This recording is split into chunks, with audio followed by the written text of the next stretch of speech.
नमस्कार जय श्री जगन्नाथ दर्शक बंधु परिचय देवा मोर किसी आवश्यक नहीं आप निश्चय जानी सारे मालिका कथा पचार जगन्नाथ संस्कृति गवेषक बाबा दिवाकर दास महाराज सीधा सड़क आम सहित जोड़ी दर्शक बंधु अनेक घटना घटुची महापुरुषों कथा एवं बाणी अक्षरे अक्षरे सत हो चली अनेक आगु प्रचार हो चली आपण मैंने शुणुवे जानूे युद्ध विषय एवं से समय आसी जाइए कि सीधा सड़क बाबा सहित कथा आम सहित जोड़ी होकर रुहतु बाबा प्रणाम एवं आम चैनल को स्वागत। जय जगन्नाथ जय जगन्नाथ जय जगन्नाथ। बाबा से युद्ध विषय आम दर्शक बंधु मानक कहे जहाँ महापुरुष बाणी लिखि दी वर्णना कर ठारगार देते से ठारगार समय होगा कि महापुरुष अच्युतानंद 600 वर्ष तले तालपत्र पोथी लिखिते कहले मीन शनि संजोग हेब जेतेबेले समर लागिब बाबू भारत मंडले। रुक्मणी गीतार अच्युतानंद महापुरुष लिखिले जेतेबेले मीन शनि जोग पड़ो से समर लगे भारत मंडले। देखु आपण मानकर सन्त्रासवादी मानकर जो नारकीय कांड जो भाव बर्बरता जो भाव हत्या करछंती आउ पुणी धर्म प्रचारी हत्या करछंती तार फलस्वरूप निश्चिंत एबे भी गुली वर्षा चली आपण मानकर कोठी ना सीमारे यह एक प्रकार युद्ध मध्य महापुरुष लिखिछन जेतेबेले समर केतेबेले हबो ना जेतेबेले मीन शनि संजोग चलथिबो।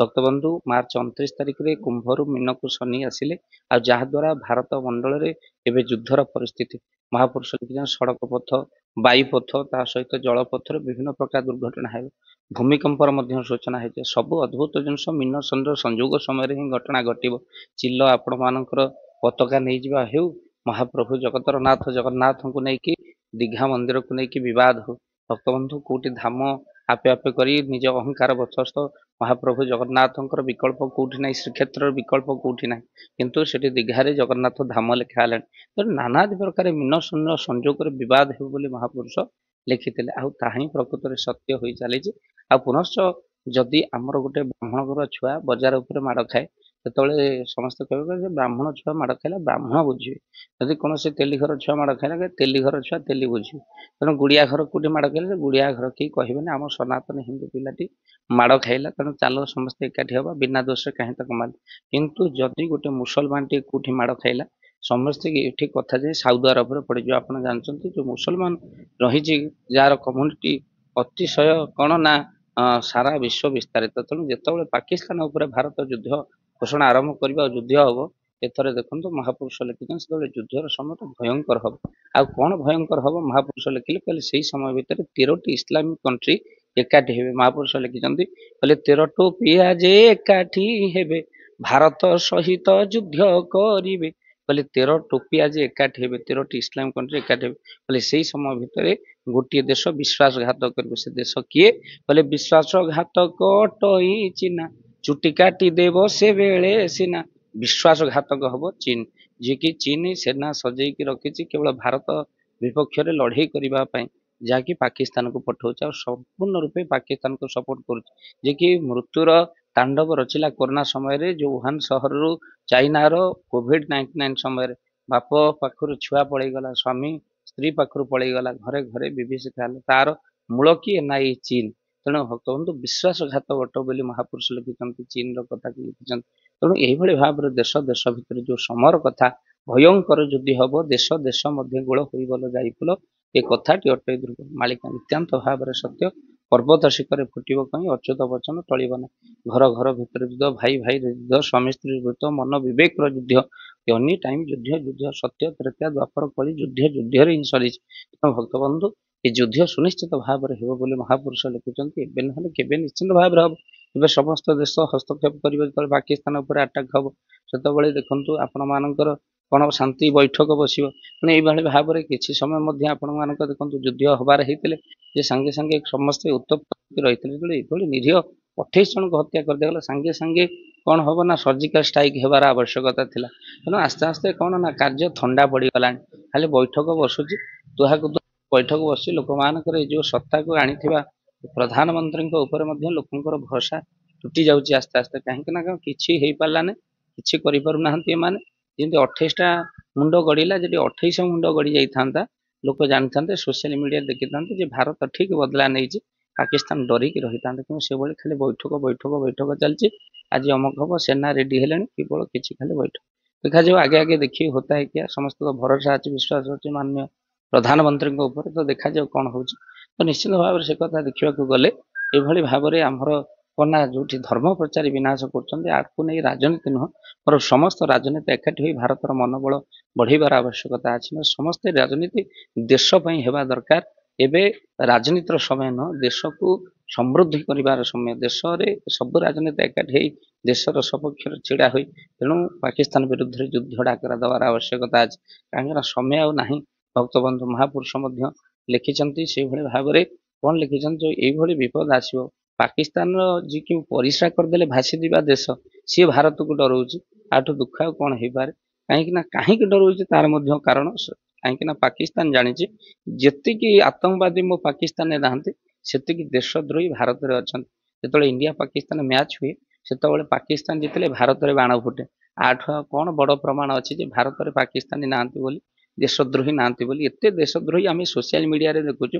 ଯେତେବେଳେ ନ୍ୟାସନାଲ ଫ୍ଲାଗ କୁ କଣ କରାହେଉଛି ନା, ଗୋଟେ ଦେଶର ନ୍ୟାସନାଲ ଫ୍ଲାଗ କୁ ଲୋକ କଣ ନା, ଯଦି 28 ଜଣଙ୍କୁ ଆମର ମାରିଦେଲେ ସେଇ ଦେଶ, ତେଣୁ ତାକୁ କଣ କରୁଛନ୍ତି ନା ତଳେ ପକେଇ ତାପରେ ଚଢୁଛନ୍ତି, ପରିସ୍ରା କରୁଛନ୍ତି।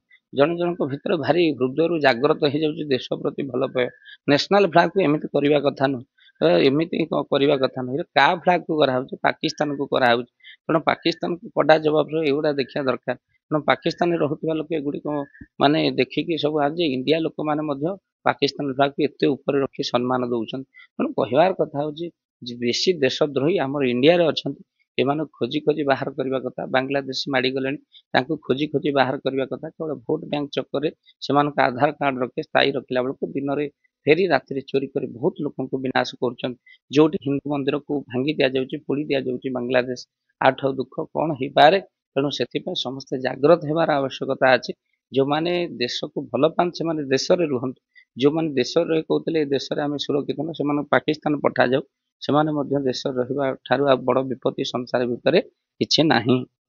ବାବା, ଆମେ ଯାହା ଦେଖୁଛୁ, ଭାରତ ଧୀରେ ଧୀରେ ସମୃଦ୍ଧ ରାଷ୍ଟ୍ର ଭାବେ ଆଗେଇ ଚାଲିଥିଲା। କିନ୍ତୁ ସେଇଭଳି ଆଗେଇ ଚାଲିବା ତାହା ତାହା ପ୍ରତି ବିପଦ ମାଡି ଆସିବା। ହଁ, ନିଶ୍ଚିତ ଭାବରେ ବିପଦ ମାଡି ଆସିବ। ମହାପୁରୁଷ ମଧ୍ୟ ତାହା ଲେଖିଛନ୍ତି ଧରି ଯେ ଘୋର ଭୟଙ୍କର ବିପଦ ମଧ୍ୟ ଭାରତ ଯିବ, ଗତି କରିବ। କିନ୍ତୁ ଭାରତର କେହି କେଶ ବି ବଙ୍କା କରିପାରିବେନି। ସମୟ ବି ଏମିତି ଆସିବ, ମହାପୁରୁଷ ଲେଖିଛନ୍ତି, ତପ ତୋପର ଯେତେବେଳେ ସଂଗ୍ରାମ ହବ, ସେତେବେଳେ ତପ ଜିତିବ, ତୋପ ହାରିବ। ତେଣୁ ତୋପ ନିଶ୍ଚିନ୍ତ ଭାବରେ ହାରିବ, ତପ ଜିତିବ। ସାଧୁସନ୍ଥ ଯେ କିଛି କରୁନାହାନ୍ତି ଏକଥା ନୁହେଁ। ସାଧୁସନ୍ଥ କିଛି ନହେଲେ ବିଶ୍ୱ ମଙ୍ଗଳ ପାଇଁ ପ୍ରାର୍ଥନା କରୁଛନ୍ତି। ସମୟ ପଡ଼ିଲେ ମଧ୍ୟ ସାଧୁସନ୍ଥ ହାତରେ ଖଣ୍ଡା ଧରିବେ, ଆଗକୁ ଆସିବେ। ସାଧୁସନ୍ଥ ମାନେ ରାଇଫଲ ଧରିବେ, ଆଗକୁ ଆସିବେ ନିଶ୍ଚିନ୍ତ ଭାବରେ। କେବଳ ମଠ ମନ୍ଦିର ରହି ଅରୁଆ ଖାଇ ଗେରୁଆ ପିନ୍ଧିକି ସାଧୁସନ୍ଥଙ୍କର କାର୍ଯ୍ୟ ସମୟ ଆସିବ, ଯୁଦ୍ଧ ଚାଲିବ। ବହୁ ସାଧୁସନ୍ଥ ଜୀବନ ଦେଇଛନ୍ତି, ବହୁ ସାଧୁସନ୍ଥ ଆଗକୁ ଆସୁଛନ୍ତି। ଇଂରେଜ ସମୟରେ ଜୟରାଜଗୁରୁଙ୍କ ଭଳି ସମୟରେ ମଧ୍ୟ ଏଇ କିଛି ଷଡଯନ୍ତ୍ରକାରୀ ଚୁଗୁଲି ଆମରି ଭିତରେ ଥାଇ ଜୟରାଜଗୁରୁଙ୍କୁ ଫାଡି ଦିଆଗଲା ବରଗଛ ମୂଳେ। କାହା ଯୋଗୁଁ ଫାଡି ଦିଆଗଲା? ଏଇ ଆମରି କୁଟଚକ୍ରୀ, ଆମରି ଭିତରେ ଅଛନ୍ତି ଆତଙ୍କବାଦ, ଯାହାଦ୍ୱାରା ସେମାନେ ଶତ୍ରୁ ସମୃଦ୍ଧି ହଉଛନ୍ତି। ତେଣୁ ଘର ଚୋର ନ ପଶିଲେ ଚୋରି ହୁଏ ନାହିଁ। ଘର ଚୋର ଆମରି ଭିତରେ ଅଛନ୍ତି, ସେମାନଙ୍କୁ ବିଦା କରିବା ଦରକାର। ତେଣୁ ତୁରନ୍ତ ବଳା। ତେଣୁ ଏଇଭଳି ଭାବର ଅବସ୍ଥା ଆପଣମାନେ ଦେଖୁଛନ୍ତି। ତେଣୁ ଭାରତ ସବୁ ଦିଗରୁ ଜୟ କରିଛି। ପାକିସ୍ତାନ ତା ପତାକାରେ ଗୋଟେ ଚନ୍ଦ୍ର ରଖିଥିଲା, ଭାରତ ଚନ୍ଦ୍ର ଉପରେ ତା ପତାକା ରଖିଦେଲାଣି। ବିଜ୍ଞାନ ମଧ୍ୟ ସମୃଦ୍ଧିଶୀଳ ହେଉଛି, ଦେଶ ମଧ୍ୟ ସମୃଦ୍ଧିଶୀଳ ହଉଛନ୍ତି। ତେଣୁ ସେଥିପାଇଁ ଭାରତର ନାଁ କେଉଁଠି ଯାଇ ହେଲାଣି, ଛାତି ଫୁଲି ଯାଉଛି ଆମର ଯେ ଭାରତର ସ୍ଥାନ ଏଇଠି କେତେ ଆଗକୁ ଗଲାଣି। କିନ୍ତୁ ତା ଭିତରେ ମଧ୍ୟ ସେଇଭଳି ମୁହଁ ତୋଡ଼ ଜବାବ ଆବଶ୍ୟକତା ଅଛି। ଯୋଉ ମୁହଁ ତୋଡ଼ ଜବାବରେ ଲୋକ ଅପେକ୍ଷା କରି ରହିଛନ୍ତି, ଯେ ମାନନୀୟ ପ୍ରଧାନମନ୍ତ୍ରୀଙ୍କ ଉପରେ ସେ ଭରସା ମଧ୍ୟ ଅଛି। ଲୋକମାନଙ୍କର ମୁହଁ ତୋଡ଼ ଜବାବ ନିହାତି ଭାବରେ ଦିଆଯିବ। ଏଇଭଳି ଘଟଣା ଆଗକୁ ଘଟିବ। ବାବା, ସରକାରଙ୍କ ତରଫରୁ ମକ୍ ଡ୍ରିଲ୍ ଆରମ୍ଭ ହେଇଛି ସବୁ ରାଜ୍ୟରେ।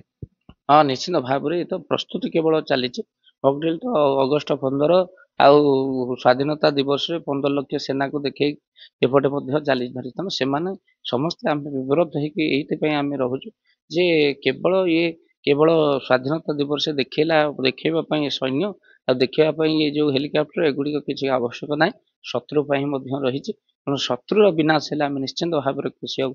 ସେତେବେଳେ ଭଗବାନ କୃଷ୍ଣ ଅର୍ଜୁନ ଭାଙ୍ଗି ପଡିଥିଲେ ସେତେବେଳେ ଗାଣ୍ଡିବ ଥୋଇକି ବସିଗଲା ବେଳେ ଯୋଉ ଭଗବାନ କହିଲେ ଅର୍ଜୁନ, ତୁ ଏଠି ଯଦି ଗାଣ୍ଡିବ ଥୋଇ ବସିଯିବୁ, ସମସ୍ତେ ତତେ କା ପୁରୁଷ ବୋଲି ଭାବିବେ। ତେଣୁ ସମସ୍ତେ ପ୍ରଧାନମନ୍ତ୍ରୀ କିଛି ପଦକ୍ଷେପ ନ ନେବେ ଲୋକେ କାପୁରୁଷ ବୋଲି କହିବେ। ତେଣୁ କାପୁରୁଷ ନୁହେଁ, ସାପୁରୁଷ ହୋଇ ଯୁଦ୍ଧ କରିବାର ଆବଶ୍ୟକତା ଅଛି ଆଉ ବିନାଶ କରିବାର ଅଛି। 28 ଘରେ ଖସେଇ ଦେଲେ ତ ଭାରତର ବିନାଶ କରିଦେଲେ 28 ଖସିଗଲା। ତ ଲୋକମାନେ ନିଶ୍ଚିନ୍ତ ଭାବରେ ଖୁସି ହେବେ। ଶତ୍ରୁର ବିନାଶରେ ହିଁ ବିନାଶ। ଶତ୍ରୁକୁ ବି କେବେ ଛୋଟିଆ କଥା ଭାବିବା କଥା ନୁହେଁ। ତେଣୁ ସାମାନ୍ୟ ମଶାଟି ମଧ୍ୟ ମ୍ୟାଲେରିଆ ସୃଷ୍ଟି କରିଦେଉଛି, ଛୋଟିଆ ମଶାଟି। ତେଣୁ ଶତ୍ରୁ ଛୋଟିଆ ବୋଲି ମଧ୍ୟ ଭାବିବା କଥା ନୁହେଁ। ଶତ୍ରୁକୁ ବିନାଶ ହେଲେ ନିଶ୍ଚିନ୍ତ ସମସ୍ତେ ଖୁସି ହେବେ। ଏ ନିଶ୍ଚିନ୍ତ ଭାବରେ ତାର ପ୍ରସ୍ତୁତିକରଣ ଚାଲିଛି। ଦେଖାଯାଉ, ମହାପ୍ରଭୁଙ୍କୁ ମଧ୍ୟ ଆମେ ପ୍ରାର୍ଥନା କରୁଛୁ। ଆମେ ମଧ୍ୟ ସମସ୍ତେ ଦେଶ ସହିତ ରହିଛୁ। ଆଉ କାହିଁକି ନା ଦେଶର ବିଜୟରେ ଆମର ବିଜୟ, ତେଣୁ ଦେଶର ବିଜୟ ନିହାତି ଭାବରେ ହବ। ସମସ୍ତେ ଆମେ ପ୍ରାର୍ଥନା କରିବା, ଜଗନ୍ନାଥଙ୍କୁ ପ୍ରାର୍ଥନା କରିବା, ପ୍ରଭୁ ବିଶ୍ୱର ମଙ୍ଗଳ ହେଉ। ଆଉ ବିଶ୍ୱ ଭିତରେ ଯୋଉ ଭାରତ ସହିତ ଯୋଉ ଷଡ଼ଯନ୍ତ୍ର କରି ଦେଶମାନ ତାର କୂଟଚକ୍ର ଭାବରେ ଭାରତକୁ ନିରୀହ ନିର୍ଦ୍ଦୋଷ ଭାବରେ ଜାତି ପଛରେ ମାରୁଛ, ତମ ଧର୍ମ ନ ରହୁ, ଏଇଭଳି ଭାବରେ ରହିବା ଆବଶ୍ୟକତା ଅଛି। ଯେ ଆତଙ୍କବାଦର କୌଣସି ଧର୍ମ ନାହିଁ, ଆତଙ୍କବାଦର ଧର୍ମ ଉଡ଼ିଯିବା ଦରକାର ସଂସାର ଭିତରେ। ଜୟ ଜଗନ୍ନାଥ।